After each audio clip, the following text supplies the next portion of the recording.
Sun Tzu and the Art of War. Chapter 1. Laying Plans.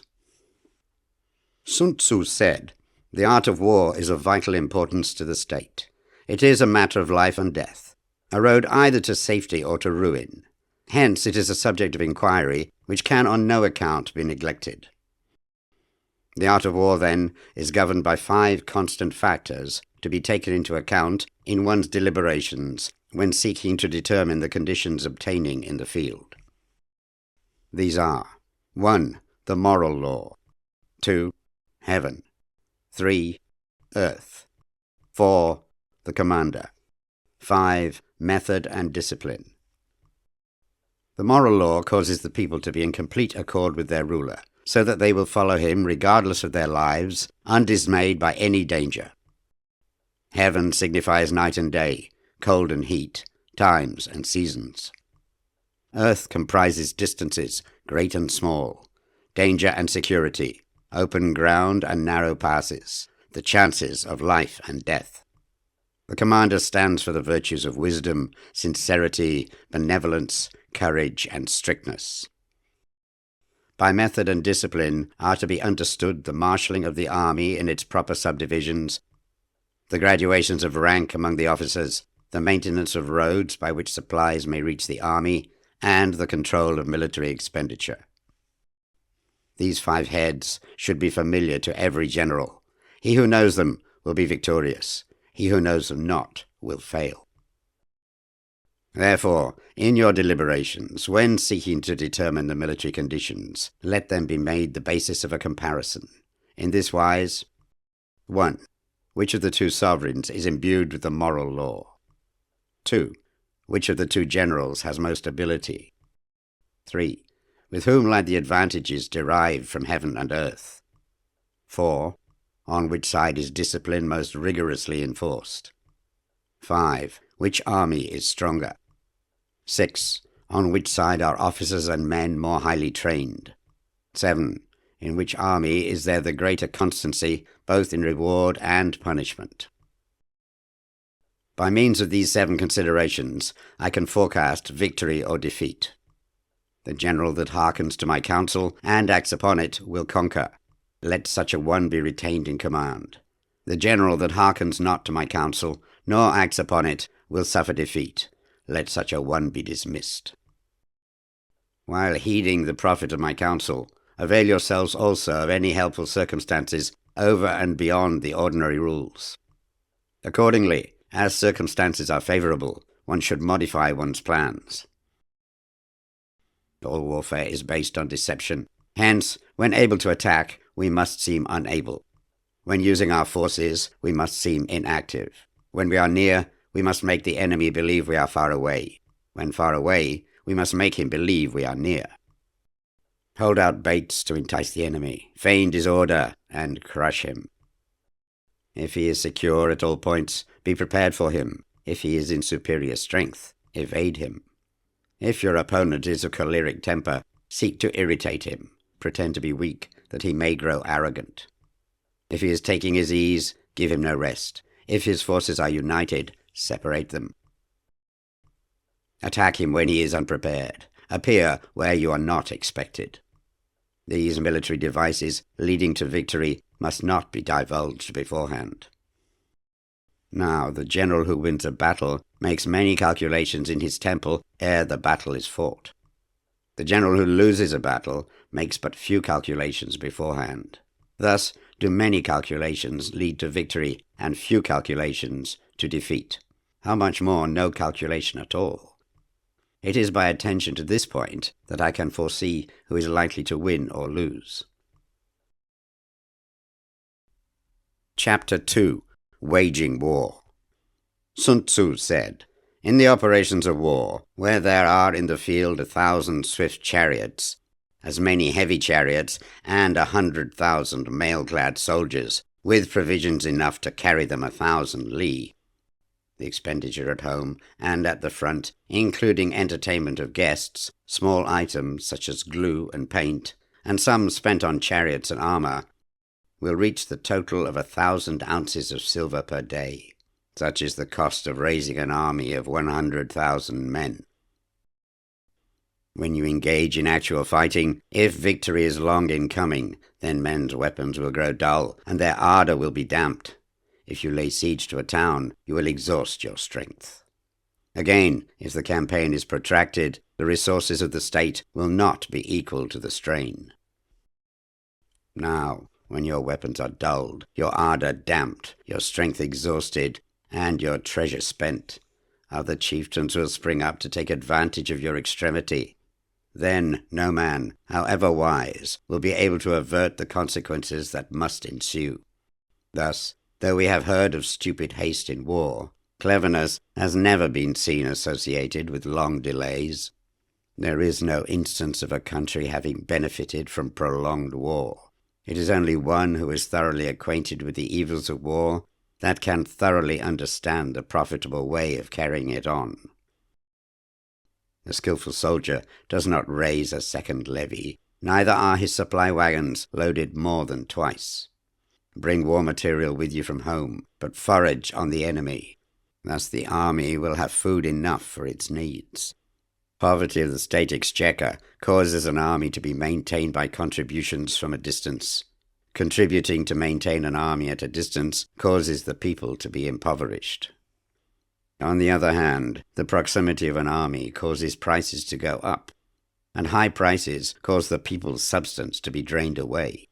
When their substance is drained away, the peasantry will be afflicted by heavy exactions. With this loss of substance and exhaustion of strength, the homes of the people will be stripped bare, and 3/10 of their income will be dissipated, while government expenses for broken chariots, worn-out horses, breastplates and helmets, bows and arrows, spears and shields, protective mantles, draft oxen and heavy wagons will amount to 4/10 of its total revenue. Hence a wise general makes a point of foraging on the enemy. 1 cartload of the enemy's provisions is equivalent to 20 of one's own, and likewise a single pickle from his provender is equal to 20 from one's own store. Now, in order to kill the enemy, our men must be roused to anger. That there may be advantage from defeating the enemy, they must have their rewards. Therefore, in chariot fighting, when 10 or more chariots have been taken, those should be rewarded who took the first. Our own flags should be substituted for those of the enemy, and the chariots mingled and used in conjunction with our own. The captured soldiers should be kindly treated and kept. This is called using the conquered foe to augment one's own strength. In war, then, let your great object be victory, not lengthy campaigns. Thus it may be known that the leader of armies is the arbiter of the people's fate, the man on whom it depends whether the nation shall be in peace or in peril. Chapter 3. Attack by Stratagem. Sun Tzu said, "In the practical art of war, the best thing of all is to take the enemy's country whole and intact. To shatter and destroy it is not so good. So too, it is better to recapture an army entire than to destroy it, to capture a regiment, a detachment, or a company entire than to destroy them. Hence, to fight and conquer in all your battles is not supreme excellence. Supreme excellence consists in breaking the enemy's resistance without fighting." Thus, the highest form of generalship is to balk the enemy's plans. The next best is to prevent the junction of the enemy's forces. The next, in order, is to attack the enemy's army in the field. And the worst policy of all is to besiege walled cities. The rule is not to besiege walled cities if it can possibly be avoided. The preparation of mantlets, movable shelters, and various implements of war will take up 3 whole months, and the piling up of mounds over against the walls will take 3 months more. The general, unable to control his irritation, will launch his men to the assault like swarming ants, with the result that 1/3 of his men are slain, while the town still remains untaken. Such are the disastrous effects of a siege. Therefore, the skilled leader subdues the enemy's troops without any fighting. He captures their cities without laying siege to them. He overthrows their kingdom without lengthy operations in the field. With his forces intact, he will dispute the mastery of the empire, and thus, without losing a man, his triumph will be complete. This is the method of attacking by stratagem. It is the rule in war, if our forces are 10 to the enemy's 1, to surround him, if 5 to 1, to attack him, if twice as numerous, to divide our army into 2. If equally matched, we can offer battle. If slightly inferior in numbers, we can avoid the enemy. If quite unequal in every way, we can flee from him. Hence, though an obstinate fight may be made by a small force, in the end it must be captured by the larger force. Now, the general is the bulwark of the state. If the bulwark is complete at all points, the state will be strong. If the bulwark is defective, the state will be weak. There are 3 ways in which a ruler can bring misfortune upon his army. By commanding the army to advance or to retreat, being ignorant of the fact that it cannot obey. This is called hobbling the army. By attempting to govern an army in the same way as he administers a kingdom, being ignorant of the conditions which obtain in an army. This causes restlessness in the soldiers' minds. By employing the officers of his army without discrimination, through ignorance of the military principle of adaptation to circumstances. This shakes the confidence of the soldiers. But when the army is restless and distrustful, trouble is sure to come from the other feudal princes. This is simply bringing anarchy into the army and flinging victory away. Thus we may know that there are 5 essentials for victory. 1. He will win who knows when to fight and when not to fight. 2. He will win who knows how to handle both superior and inferior forces. 3. He will win whose army is animated by the same spirit throughout all its ranks. 4. He will win who, prepared himself, waits to take the enemy unprepared. 5. He will win who has military capacity and is not interfered with by the sovereign. Hence the saying, if you know the enemy and know yourself, you need not fear the result of 100 battles. If you know yourself, but not the enemy, for every victory gained, you will also suffer a defeat. If you know neither the enemy nor yourself, you will succumb in every battle. Chapter 4. Tactical Dispositions.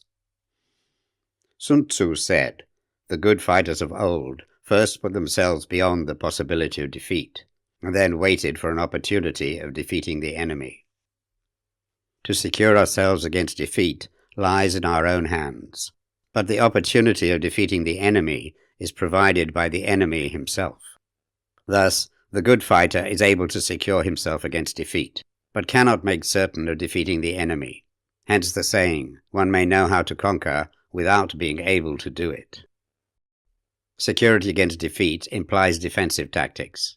Ability to defeat the enemy means taking the offensive. Standing on the defensive indicates insufficient strength, attacking a superabundance of strength. The general who is skilled in defense hides in the most secret recesses of the earth. He who is skilled in attack flashes forth from the topmost heights of heaven. Thus, on one hand, we have ability to protect ourselves. On the other, a victory that is complete. To see victory only when it is within the ken of the common herd is not the acme of excellence. Neither is it the acme of excellence if you fight and conquer, and the whole empire says, well done. To lift an autumn hare is no sign of great strength. To see the sun and moon is no sign of sharp sight. To hear the noise of thunder is no sign of a quick ear. What the ancients called a clever fighter is one who not only wins, but excels in winning with ease. Hence his victories bring him neither reputation for wisdom nor credit for courage. He wins his battles by making no mistakes. Making no mistakes is what establishes the certainty of victory, for it means conquering an enemy that is already defeated. Hence the skillful fighter puts himself into a position which makes defeat impossible, and does not miss the moment for defeating the enemy.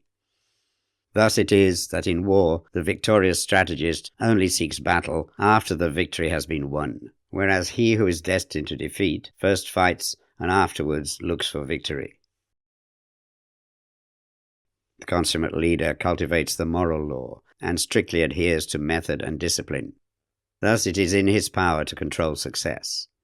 In respect of military method, we have, firstly, measurement, secondly, estimation of quantity, thirdly, calculation, fourthly, balancing of chances, fifthly, victory.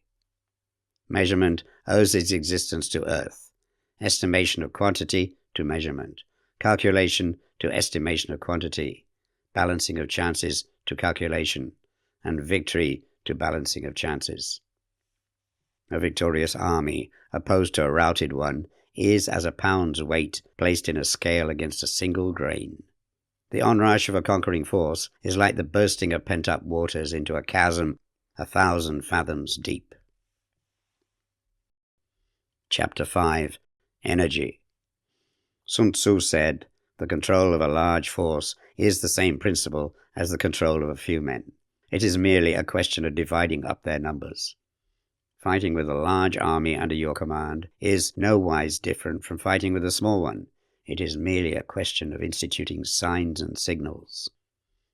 To ensure that your whole host may withstand the brunt of the enemy's attack and remain unshaken, this is effected by maneuvers direct and indirect. That the impact of your army may be like a grindstone dashed against an egg, this is effected by the science of weak points and strong. In all fighting, the direct method may be used for joining battle, but indirect methods will be needed in order to secure victory.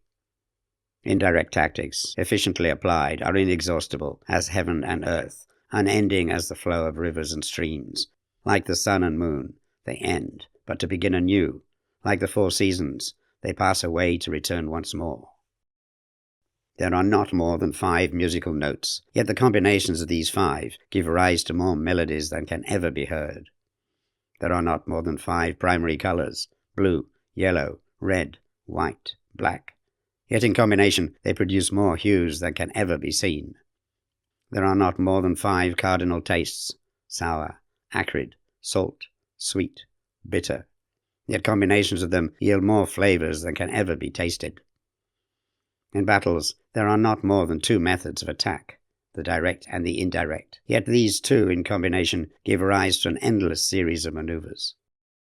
The direct and the indirect lead on to each other in turn. It is like moving in a circle. You never come to an end. Who can exhaust the possibilities of their combination? The onset of troops is like the rush of a torrent which will even roll stones along in its course. The quality of decision is like the well-timed swoop of a falcon, which enables it to strike and destroy its victim. Therefore the good fighter will be terrible in his onset and prompt in his decision. Energy may be likened to the bending of a crossbow, decision to the releasing of a trigger. Amid the turmoil and tumult of battle, there may be seeming disorder, and yet no real disorder at all. Amid confusion and chaos, your array may be without head or tail, yet it will be proof against defeat. Simulated disorder postulates perfect discipline. Simulated fear postulates courage. Simulated weakness postulates strength.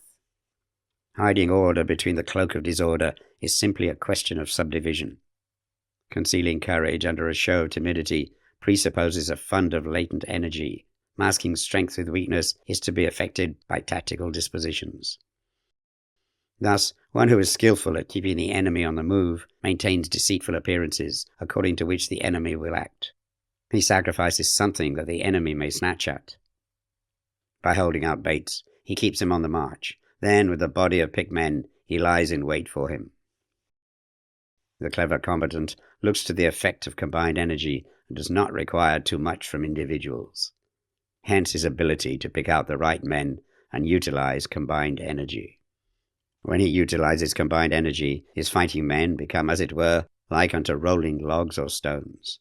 For it is in the nature of a log or a stone to remain motionless on level ground, and to move when on a slope. If four-cornered, to come to a standstill, but if round-shaped, to go rolling down. Thus the energy developed by good fighting men is as the momentum of a round stone rolled down a mountain thousands of feet in height. So much on the subject of energy. Chapter 6. Weak Points and Strong. Sun Tzu said, Whoever is first in the field and awaits the coming of the enemy will be fresh for the fight. Whoever is second in the field and has to hasten to battle will arrive exhausted. Therefore, the clever combatant imposes his will on the enemy, but does not allow the enemy's will to be imposed on him.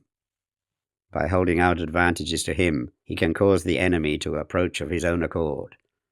Or, by inflicting damage, he can make it impossible for the enemy to draw near. If the enemy is taking his ease, he can harass him. If well supplied with food, he can starve him out. If quietly encamped, he can force him to move. Appear at points which the enemy must hasten to defend. March swiftly to places where you are not expected. An army may march great distances without distress if it marches through country where the enemy is not. You can be sure of succeeding in your attacks if you only attack places which are undefended. You can ensure the safety of your defense if you only hold positions that cannot be attacked. Hence, that general is skillful in attack whose opponent does not know what to defend. And he is skillful in defense whose opponent does not know what to attack. O divine art of subtlety and secrecy, through you we learn to be invisible, through you inaudible, and hence we can hold the enemy's fate in our hands. You may advance and be absolutely irresistible if you make for the enemy's weak points. You may retire and be safe from pursuit if your movements are more rapid than those of the enemy. If we wish to fight, the enemy can be forced to an engagement even though he be sheltered behind a high rampart and a deep ditch. All we need to do is attack some other place that he will be obliged to relieve. If we do not wish to fight, we can prevent the enemy from engaging us, even though the lines of our encampment be merely traced out on the ground. All we need to do is to throw something odd and unaccountable in his way. By discovering the enemy's dispositions and remaining invisible ourselves, we can keep our forces concentrated while the enemy's must be divided. We can form a single united body while the enemy must split up into fractions. Hence, there will be a whole pitted against separate parts of a whole, which means that we shall be many to the enemy's few. And if we are able thus to attack an inferior force with a superior one, our opponents will be in dire straits. The spot where we intend to fight must not be made known, for then the enemy will have to prepare against a possible attack at several different points. And his forces being thus distributed in many directions, the numbers we shall have to face at any given point will be proportionately few. For, should the enemy strengthen his van, he will weaken his rear. Should he strengthen his rear, he will weaken his van. Should he strengthen his left, he will weaken his right. Should he strengthen his right, he will weaken his left. If he sends reinforcements everywhere, he will everywhere be weak. Numerical weakness comes from having to prepare against possible attacks. Numerical strength from compelling our adversary to make these preparations against us. Knowing the place and the time of the coming battle, we may concentrate from the greatest distances in order to fight. But if neither time nor place be known, then the left wing will be impotent to succor the right equally impotent to succor the left, the van unable to relieve the rear, or the rear to support the van. How much more so if the furthest portions of the army are anything under 100 li apart, and even the nearest are separated by several li. Though according to my estimate the soldiers of Wei exceeded our own in number, that shall advantage them nothing in the matter of victory. I say then that victory can be achieved. Though the enemy be stronger in numbers, we may prevent him from fighting. Scheme so as to discover his plans and the likelihood of their success. Rouse him and learn the principle of his activity or inactivity. Force him to reveal himself so as to find out his vulnerable spots. Carefully compare the opposing army with your own, so that you may know where strength is superabundant and where it is deficient. In making tactical dispositions, the highest pitch you can attain is to conceal them. Conceal your dispositions, and you will be safe from the prying of the subtlest spies, from the machinations of the wisest brains. How victory may be produced for them out of the enemy's own tactics, that is what the multitude cannot comprehend. All men can see the tactics whereby I conquer, but what none can see is the strategy out of which victory is evolved. Do not repeat the tactics which have gained you one victory, but let your methods be regulated by the infinite variety of circumstances. Military tactics are like unto water, for water in its natural course runs away from high places and hastens downwards. So in war, the way is to avoid what is strong and to strike at what is weak. Water shapes its course according to the nature of the ground over which it flows. The soldier works out his victory in relation to the foe whom he is facing. Therefore, just as water retains no constant shape, so in warfare there are no constant conditions. He who can modify his tactics in relation to his opponent and thereby succeed in winning may be called a heaven-born captain. The 5 elements, water, fire, wood, metal, earth, are not always equally predominant. The 4 seasons make way for each other in turn. There are short days and long. The moon has its periods of waning and waxing. Chapter 7. Maneuvering. Sun Tzu said, "In war, the general receives his commands from the sovereign. Having collected an army and concentrated his forces, he must blend and harmonize the different elements thereof before pitching his camp. After that comes tactical maneuvering, than which there is nothing more difficult. The difficulty of tactical maneuvering consists in turning the devious into the direct, and misfortune into gain. Thus, to take a long and circuitous route after enticing the enemy out of the way, and those starting after him to contrive to reach the goal before him, shows knowledge of the artifice of deviation. Maneuvering with an army is advantageous, with an undisciplined multitude most dangerous. If you set a fully equipped army in march in order to snatch an advantage, the chances are that you will be too late. On the other hand, to detach a flying column for the purpose involves the sacrifice of its baggage and stores. Thus, if you order your men to roll up their buff coats and make forced marches without halting day or night, covering double the usual distance at a stretch, doing 100 li in order to wrest an advantage, the leaders of all your 3 divisions will fall into the hands of the enemy. The stronger men will be in front, the jaded ones will fall behind, and on this plan only 1/10 of your army will reach its destination. If you march 50 li in order to outmaneuver the enemy, you will lose the leader of your first division, and only half your force will reach the goal. If you march 30 li with the same object, 2/3 of your army will arrive. We may take it, then, that an army without its baggage train is lost. Without provisions it is lost. Without bases of supply it is lost. We cannot enter into alliance until we are acquainted with the designs of our neighbours. We are not fit to lead an army on the march unless we are familiar with the face of the country, its mountains and forests, its pitfalls and precipices, its marshes and swamps.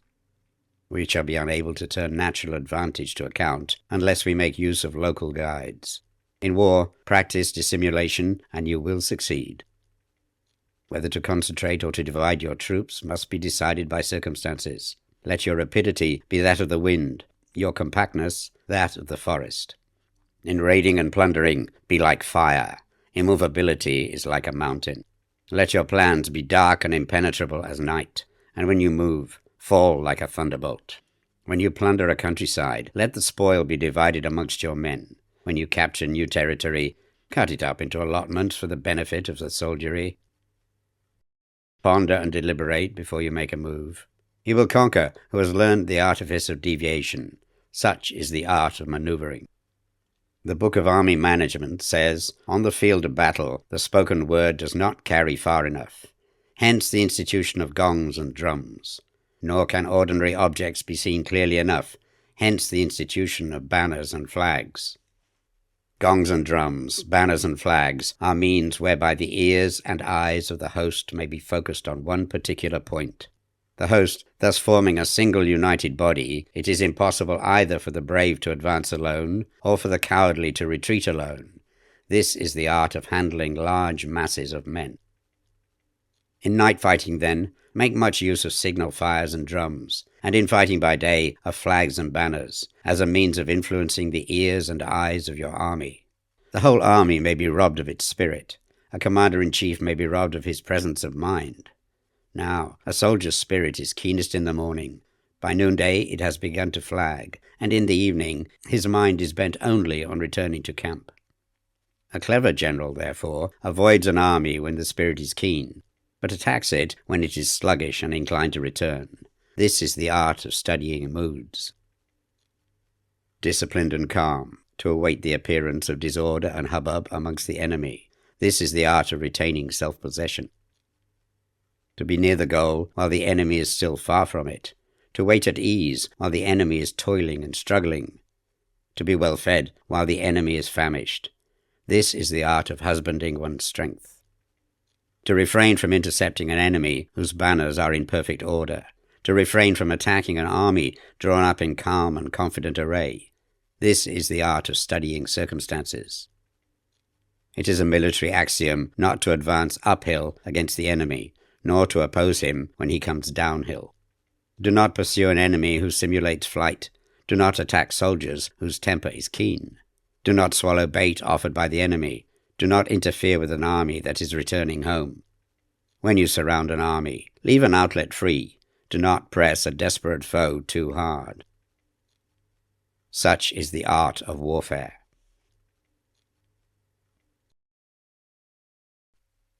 Chapter 8. Variation in Tactics. Sun Tzu said, "In war, the general receives his commands from the sovereign, collects his army, and concentrates his forces. When in difficult country, do not encamp. In country where high roads intersect, join hands with your allies. Do not linger in dangerously isolated positions. In hemmed-in situations, you must resort to stratagem. In desperate position, you must fight. There are roads which must not be followed, armies which must not be attacked, towns which must be besieged, positions which must not be contested, commands of the sovereign which must not be obeyed." The general who thoroughly understands the advantages that accompany variation of tactics knows how to handle his troops. The general who does not understand these may be well acquainted with the configuration of the country, yet he will not be able to turn his knowledge to practical account. So, the student of war who is unversed in the art of war of varying his plans, even though he be acquainted with the 5 advantages, will fail to make the best use of his men. Hence, in the wise leader's plans, considerations of advantage and of disadvantage will be blended together. If our expectation of advantage be tempered in this way, we may succeed in accomplishing the essential part of our schemes. If, on the other hand, in the midst of difficulties, we are always ready to seize an advantage, we may extricate ourselves from misfortune. Reduce the hostile chiefs by inflicting damage on them, and make trouble for them, and keep them constantly engaged. Hold out specious allurements, and make them rush to any given point. The art of war teaches us to rely not on the likelihood of the enemy's not coming, but on our own readiness to receive him, not on the chance of his not attacking, but rather on the fact that we have made our position unassailable. There are 5 dangerous faults which may affect a general. 1. Recklessness, which leads to destruction. 2. Cowardice, which leads to capture. 3. A hasty temper, which can be provoked by insults. 4. A delicacy of honor, which is sensitive to shame. 5. Over-solicitude for his men, which exposes him to worry and trouble. These are the 5 besetting sins of a general, ruinous to the conduct of war. When an army is overthrown and its leader slain, the cause will surely be found among these 5 dangerous faults. Let them be subject of meditation. Chapter 9. The Army on the March. Sun Tzu said, "We come now to the question of encamping the army and observing signs of the enemy. Pass quickly over mountains and keep in the neighborhood of valleys. Camp in high places, facing the sun. Do not climb heights in order to fight. So much for mountain warfare. After crossing a river, you should get far away from it. When an invading force crosses a river in its onward march, do not advance to meet it midstream. It will be best to let half the army get across and then deliver your attack. If you are anxious to fight, you should not go to meet the invader near a river which he has to cross. Moor your craft higher up than the enemy and facing the sun. Do not move upstream to meet the enemy. So much for river warfare. In crossing salt marshes, your sole concern should be to get over them quickly without any delay. If forced to fight in a salt marsh, you should have water and grass near you and get your back to a clump of trees.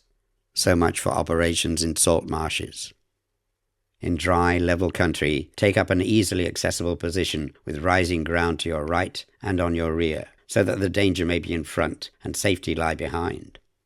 So much for campaigning in flat country. These are 4 useful branches of military knowledge which enabled the Yellow Emperor to vanquish 4 several sovereigns. All armies prefer high ground to low and sunny places to dark. If you are careful with your men and camp on hard ground, the army will be free from disease of every kind, and this will spell victory. When you come to a hill or a bank, occupy the sunny side, with the slope on your right rear. Thus, you will at once act for the benefit of your soldiers and utilize the natural advantages of the ground. When, in consequence of heavy rains up country, a river which you wish to ford is swollen and flecked with foam, you must wait till it subsides. Country in which there are precipitous cliffs with torrents running between, deep natural hollows, confined places, tangled thickets, quagmires and crevices should be left with all possible speed and not approached. While we keep away from such places, we should get the enemy to approach them. While we face them, we should let the enemy have them on its rear. If in the neighborhood of your camp there should be any hilly country, ponds surrounded by aquatic grass, hollow basins filled with reeds, or woods with thick undergrowth, they must be carefully routed out and searched. For these are places where men in ambush or insidious spies are likely to be lurking. When the enemy is close at hand and remains quiet, he is relying on the natural strength of his position. When he keeps aloof and tries to provoke a battle, he is anxious for the other side to advance. If his place of encampment is easy of access, he is tendering a bait. Movement amongst the trees of a forest shows that the enemy is advancing. The appearance of a number of screens in the midst of thick grass means that the enemy wants to make us suspicious. The rising of birds in their flight is the sign of an ambuscade. Startled beasts indicate that a sudden attack is coming. When there is dust rising in a high column, it is the sign of chariots advancing. When the dust is low, but spread over a wide area, it betokens the approach of infantry. When it branches out in different directions, it shows that parties have been sent to collect firewood. A few clouds of dust moving to and fro signify that the army is encamping. Humble words and increased preparations are signs that the enemy is about to advance. Violent language and driving forward as if to attack are signs that he will retreat. When the light chariots come out first and take up a position on the wings, it is a sign that the enemy is forming for battle. Peace proposals, unaccompanied by a sworn covenant, indicate a plot. When there is much running about and the soldiers fall into rank, it means that the critical moment has come. When some are seen advancing and some retreating, it is a lure. When the soldiers stand leaning on their spears, they are faint from want of food. If those who are sent to draw water begin by drinking themselves, the army is suffering from thirst. If the enemy sees an advantage to be gained and makes no effort to secure it, the soldiers are exhausted. If birds gather on any spot, it is unoccupied. Clamor by night betokens nervousness. If there is a disturbance in the camp, the general's authority is weak. If the banners and flags are shifted about, sedition is afoot. If the officers are angry, it means the men are weary. When an army feeds its horses with grain and kills its cattle for food, and when the men do not hang their cooking pots over the campfires, showing that they will not return to their tents, you may know that they are determined to fight to the death. The sign of men whispering together in small knots or speaking in subdued tones points to disaffection amongst the rank and file. Too frequent rewards signify that the enemy is at the end of his resources. Too many punishments betray a condition of dire distress. To begin by bluster, but afterwards to take fright at the enemy's numbers, shows a supreme lack of intelligence. When envoys are sent with compliments in their mouths, it is a sign that the enemy wishes for a truce. If the enemy's troops march up angrily and remain facing ours for a long time without either joining battle or taking themselves off again, the situation is one that demands great vigilance and circumspection. If our troops are no more in numbers than the enemy, that is amply sufficient. It only means that no direct attack can be made. What we can do is simply to concentrate all our available strength, keep a close watch on the enemy, and obtain reinforcements. He who exercises no forethought, but makes light of his opponents, is sure to be captured by them. If soldiers are punished before they have grown attached to you, they will not prove submissive, and, unless submissive, then will be practically useless. If, when soldiers have become attached to you, punishments are not enforced, they will still be useless. Therefore, soldiers must be treated in the first instance with humanity, but kept under control by means of iron discipline. This is a certain road to victory. If in training soldiers, commands are habitually enforced, the army will be well disciplined. If not, its discipline will be bad. If a general shows confidence in his men, but always insists on his orders being obeyed, the gain will be mutual. Chapter 10. Terrain. Sun Tzu said, "We may distinguish 6 kinds of terrain, to wit, 1. Accessible ground. 2. Entangling ground. 3. Temporizing ground. 4. Narrow passes. 5. Precipitous heights. 6. Positions at a great distance from the enemy. Ground which can be freely traversed by both sides is called accessible. With regard to ground of this nature, be before the enemy in occupying the raised and sunny spots, and carefully guard your line of supplies. Then you will be able to fight with advantage. Ground which can be abandoned but is hard to reoccupy is called entangling. From a position of this sort, if the enemy is unprepared, you may sally forth and defeat him. But if the enemy is prepared for your coming, and you fail to defeat him, then, return being impossible, disasters will ensue. When the position is such that neither side will gain by making the first move, it is called temporizing ground. In a position of this sort, even though the enemy should offer us an attractive bait, it will be advisable not to stir forth, but rather to retreat, thus enticing the enemy in his turn. Then, when part of his army has come out, we may deliver our attack with advantage. With regard to narrow passes, if you can occupy them first, let them be strongly garrisoned and await the advent of the enemy. Should the army forestall you in occupying a pass, do not go after him if the pass is fully garrisoned, but only if it is weakly garrisoned. With regard to precipitous heights, if you are beforehand with your adversary, you should occupy the raised and sunny spots, and there wait for him to come up. If the enemy has occupied them before you, do not follow him, but retreat and try to entice him away. If you are situated at a great distance from the enemy, and the strength of the 2 armies is equal, it is not easy to provoke a battle, and fighting will be to your disadvantage. These 6 are the principles connected with earth. The general who has attained a responsible post must be careful to study them. Now an army is exposed to 6 several calamities not arising from natural causes, but from faults for which the general is responsible. These are 1. Flight. 2. Insubordination. 3. Collapse. 4. Ruin. 5. Disorganization. 6. Rout. Other conditions being equal, if one force is hurled against another 10 times its size, the result will be the flight of the former. When the common soldiers are too strong and their officers too weak, the result is insubordination. When the officers are too strong and the common soldiers too weak, the result is collapse.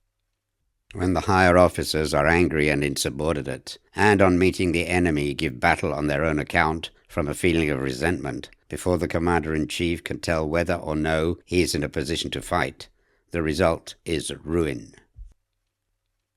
When the general is weak and without authority, when his orders are not clear and distinct, when there are no fixed duties assigned to officers and men, and the ranks are formed in a slovenly, haphazard manner, the result is utter disorganization. When a general, unable to estimate the enemy's strength, allows an inferior force to engage a larger one, or hurls a weak detachment against a powerful one, and neglects to place picked soldiers in the front rank, the result must be rout. There are 6 ways of courting defeat, which must be carefully noted by the general who has attained a responsible post. The natural formation of the country is the soldier's best ally, but a power of estimating the adversary, of controlling the forces of victory, and of shrewdly calculating difficulties, dangers, and distances constitutes the test of a great general. He who knows these things, and in fighting puts his knowledge into practice, will win his battles. He who knows them not, nor practices them, will surely be defeated. If fighting is sure to result in victory, then you must fight, even though the ruler forbid it. If fighting will not result in victory, then you must not fight, even at the ruler's bidding. The general who advances without coveting fame and retreats without fearing disgrace, whose only thought is to protect his country and do good service for his sovereign, is the jewel of the kingdom. Regard your soldiers as your children, and they will follow you into the deepest valleys. Look upon them as your own beloved sons, and they will stand by you even unto death. If, however, you are indulgent, but unable to make your authority felt, kind-hearted, but unable to enforce your commands, and incapable, moreover, of quelling disorder, then your soldiers must be likened to spoilt children. They are useless for any practical purpose. If we know that our own men are in a condition to attack, but are unaware that the enemy is not open to attack, we have gone only halfway towards victory. If we know that the enemy is open to attack, but are unaware that our own men are not in a condition to attack, we have only gone halfway towards victory. If we know that the enemy is open to attack, and also know that our men are in a condition to attack, but are unaware that the nature of the ground makes fighting impracticable, we have still gone only halfway towards victory. Hence the experienced soldier, once in motion, is never bewildered. Once he has broken camp, he is never at a loss. Hence the saying, if you know the enemy and know yourself, your victory will not stand in doubt. If you know heaven and know earth, you may make your victory complete. Chapter 11. The 9 Situations. Sun Tzu said, the art of war recognizes 9 varieties of ground. 1. Dispersive ground. 2. Facile ground. 3. Contentious ground. 4. Open ground. 5. Ground of intersecting highways. 6. Serious ground. 7.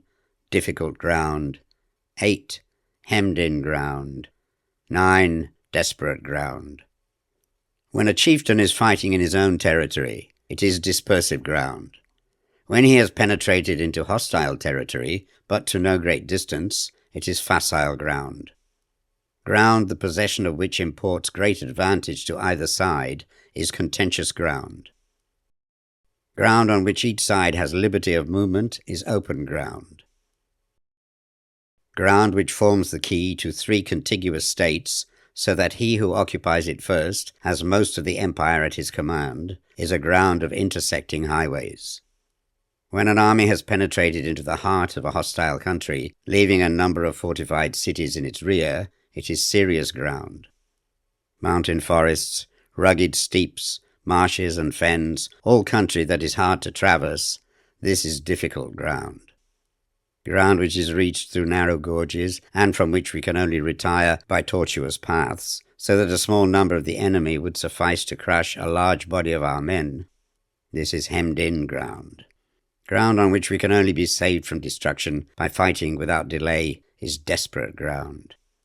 On dispersive ground, therefore, fight not. On facile ground, halt not.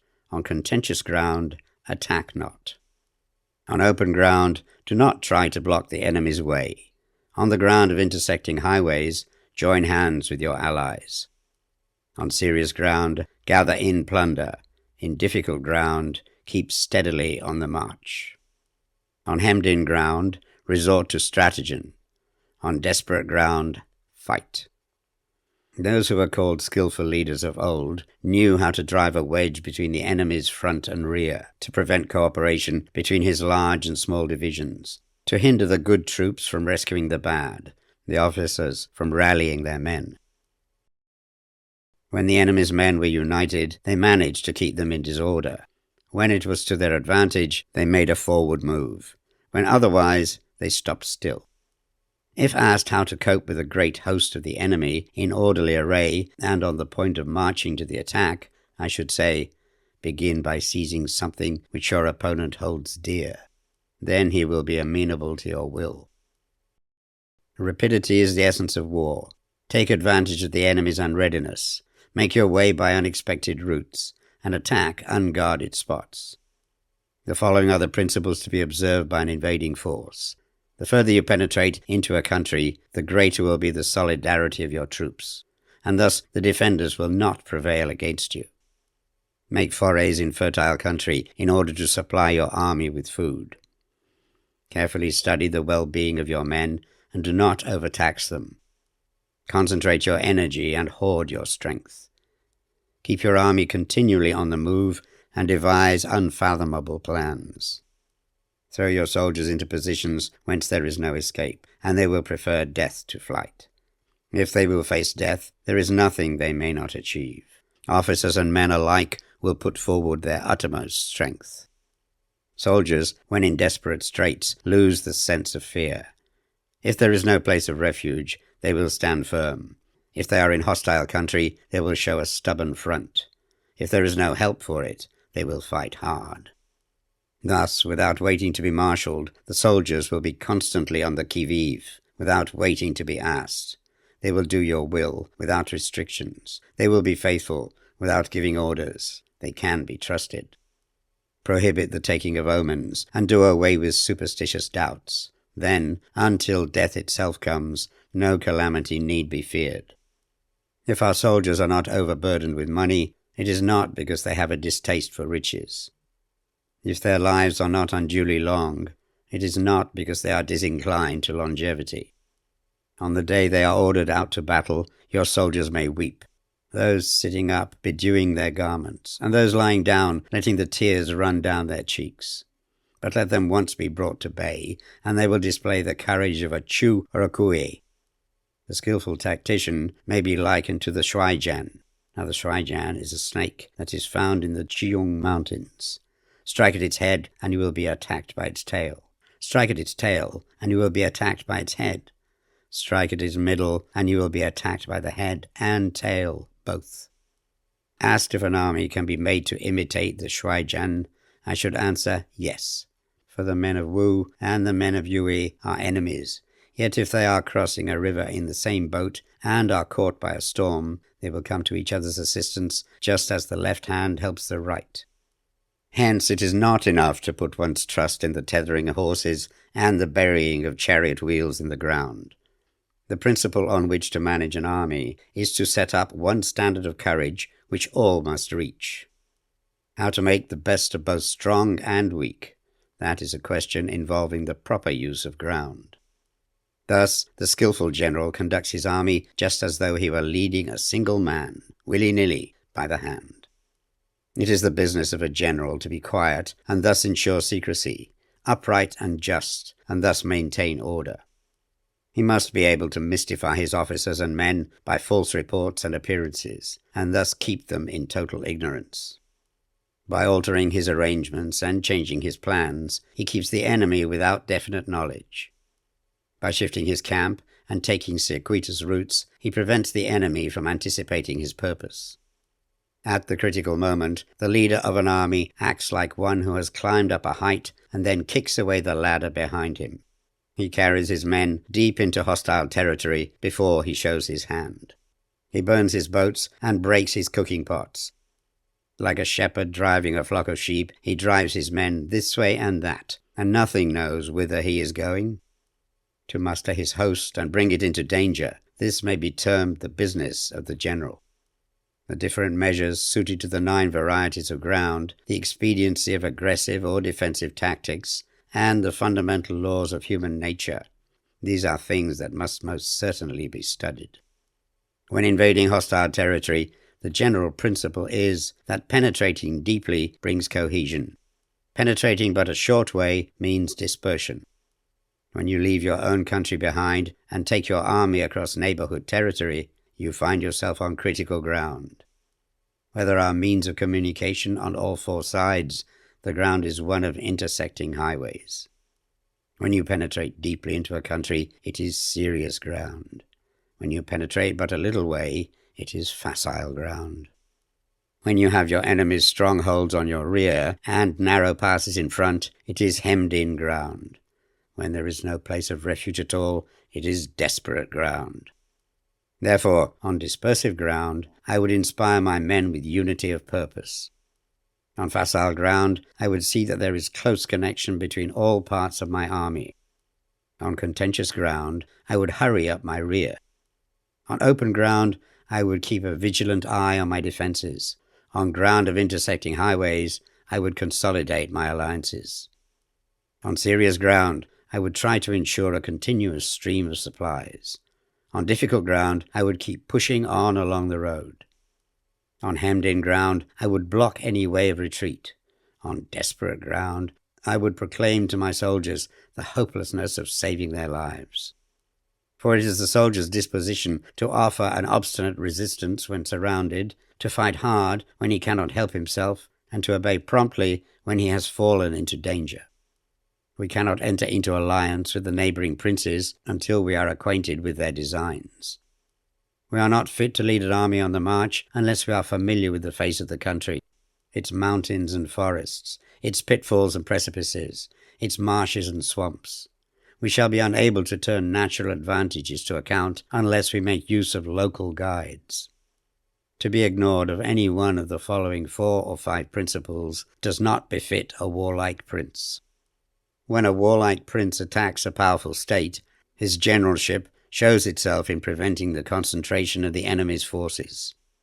He overawes his opponents, and their allies are prevented from joining against him. Hence he does not strive to ally himself with all and sundry, nor does he foster the power of other states. He carries out his own secret designs, keeping his antagonists in awe. Thus he is able to capture their cities and overthrow their kingdoms. Bestow rewards without regard to rule. Issue orders without regard to previous arrangements, and you will be able to handle a whole army as though you had to do it with but a single man. Confront your soldiers with the deed itself. Never let them know your design. When the outlook is bright, bring it before their eyes, but tell them nothing when the situation is gloomy. Place your army in deadly peril, and it will survive. Plunge it into desperate straits, and it will come off in safety. For it is precisely when a force has fallen into harm's way that it is capable of striking a blow for victory. Success in warfare is gained by carefully accommodating ourselves to the enemy's purpose. By persistently hanging on to the enemy's flank, we shall succeed in the long run in killing the commander-in-chief. This is called ability to accomplish a thing by sheer cunning. On the day that you take up your command, block the frontier passes, destroy the official tallies, and stop the passage of all emissaries. Be stern in the council chamber so that you may control the situation. If the enemy leaves the door open, you must rush in. Forestall your opponent by seizing what he holds dear, and subtly contrive to time his arrival on the ground. Walk in the path defined by rule, and accommodate yourselves to the enemy until you can fight a decisive battle. At first, then, exhibit the coyness of a maiden until the enemy gives you an opening. Afterwards, emulate the rapidity of a running hare, and it will be too late for the enemy to oppose you. Chapter 12. The Attack by Fire. Sun Tzu said, "There are 5 ways of attacking with fire. The first is to burn the soldiers in their camp. The second is to burn stores. The third is to burn baggage trains. The fourth is to burn arsenals and magazines. The fifth is to hurl dropping fire amongst the enemy. In order to carry out an attack, we must have means available. The material for raising fire should always be kept in readiness. There is a proper season for making attacks with fire, and special days for starting a conflagration. The proper season is when the weather is very dry. The special days are those when the moon is in the constellations of the sieve, the wall, the wing, or the crossbar, for these 4 are all days of rising wind. In attacking with fire, one should be prepared to meet 5 possible developments. When fire breaks out inside the enemy's camp, respond at once with an attack from without. If there is an outbreak of fire, but the enemy's soldiers remain quiet, bide your time and do not attack. When the force of the flames has reached its height, follow up with an attack, if that is practicable. If not, stay where you are. If it is possible to make an assault with fire from without, do not wait for it to break out within, but deliver your attack at a favorable moment. When you start a fire, be to windward of it. Do not attack from the leeward. A wind that rises in the daytime lasts long, but the night breeze soon falls. In every army, the 5 developments connected with fire must be known, the movements of the stars calculated, and a watch kept for the proper days. Hence, those who use fire as an aid to the attack show intelligence. Those who use water as an aid to the attack gain an accession of strength. By means of water, an enemy may be intercepted, but not robbed of all his belongings. Unhappy is the fate of one who tries to win his battles and succeed in his attacks without cultivating the spirit of enterprise, for the result is a waste of time and general stagnation. Hence the saying, the enlightened ruler lays his plans well, the good general cultivates his resources. Move not until you see an advantage. Use not your troops unless there is something to be gained. Fight not unless the position is critical. No ruler should put troops into the field merely to gratify his own spleen. No general should fight a battle simply out of pique. If it is to your advantage, make a forward move. If not, stay where you are. Anger may in time change to gladness. Vexation may be succeeded by content. But a kingdom that has once been destroyed can never come back again into being, nor can the dead ever be brought back to life. Hence the enlightened ruler is heedful, and the good general full of caution. This is the way to keep a country at peace and an army intact. Chapter 13. The Use of Spies. Sun Tzu said, "Raising a host of 100,000 men and marching them great distances entails heavy loss on the people and a drain on the resources of the state. The daily expenditure will amount to 1,000 ounces of silver. There will be commotion at home and abroad, and men will drop down exhausted on the highways. As many as 700,000 families will be impeded in their labor. Hostile armies may face each other for years, striving for the victory which is decided in a single day. This being so, to remain in ignorance of the enemy's condition, simply because one grudges the outlay of 100 ounces of silver in honors and emoluments, is the height of inhumanity. One who acts thus is no leader of men, no present help to his sovereign, no master of victory. Thus, what enables the wise sovereign and the good general to strike and conquer and achieve things beyond the reach of ordinary men is foreknowledge. Now this foreknowledge cannot be elicited from spirits. It cannot be obtained inductively from experience, nor by any deductive calculation. Knowledge of the enemy's dispositions can only be obtained from other men. Hence the use of spies, of whom there are 5 classes. 1. Local spies. 2. Inward spies. 3. Converted spies. 4. Doomed spies. 5. Surviving spies. When these 5 kinds of spy are all at work, none can discover the secret system. This is called divine manipulation of the threads. It is the sovereign's most precious faculty. Having local spies means employing the services of the inhabitants of a district. Having inward spies, making use of officials of the enemy. Having converted spies, getting hold of the enemy's spies and using them for our own purposes. Having doomed spies, doing certain things openly for purposes of deception and allowing our spies to know of them and report them to the enemy. Surviving spies, finally, are those who bring back news from the enemy's camp. Hence it is that which none in the whole army are more intimate relations to be maintained than with spies. None should be more liberally rewarded. In no other business should greater secrecy be preserved. Spies cannot be usefully employed without a certain intuitive sagacity. They cannot be properly managed without benevolence and straightforwardness. Without subtle ingenuity of mind, one cannot make certain of the truth of their reports. Be subtle, and use your spies for every kind of business. If a secret piece of news is divulged by a spy before the time is ripe, he must be put to death, together with the man to whom the secret was told. Whether the object be to crush an army, to storm a city or to assassinate an individual, it is always necessary to begin by finding out the names of the attendants, the aides-de-camp, and doorkeepers, and sentries of the general in command. Our spies must be commissioned to ascertain these. The enemy spies who have come to spy on us must be sought out, tempted with bribes, led away, and comfortably housed. Thus they will become converted spies and available for our service. It is through the information brought by the converted spy that we are able to acquire and employ local and inward spies.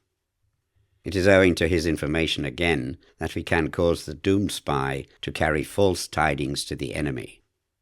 Lastly, it is by his information that the surviving spy can be used on appointed occasions. The end and aim of spying, in all its 5 varieties, is knowledge of the enemy, and this knowledge can only be derived in the first instance from the converted spy. Hence it is essential that the converted spy be treated with the utmost liberality. Of old, the rise of the Yin dynasty was due to Ai Qi, who had served under the Hsia. Likewise, the rise of the Zhou dynasty was due to Liu Ya, who had served under the Yin. Hence, it is only the enlightened ruler and the wise general who will use the highest intelligence of the army for purposes of spying, and thereby they achieve great results. Spies are a most important element in warfare, because on them depends an army's ability to move.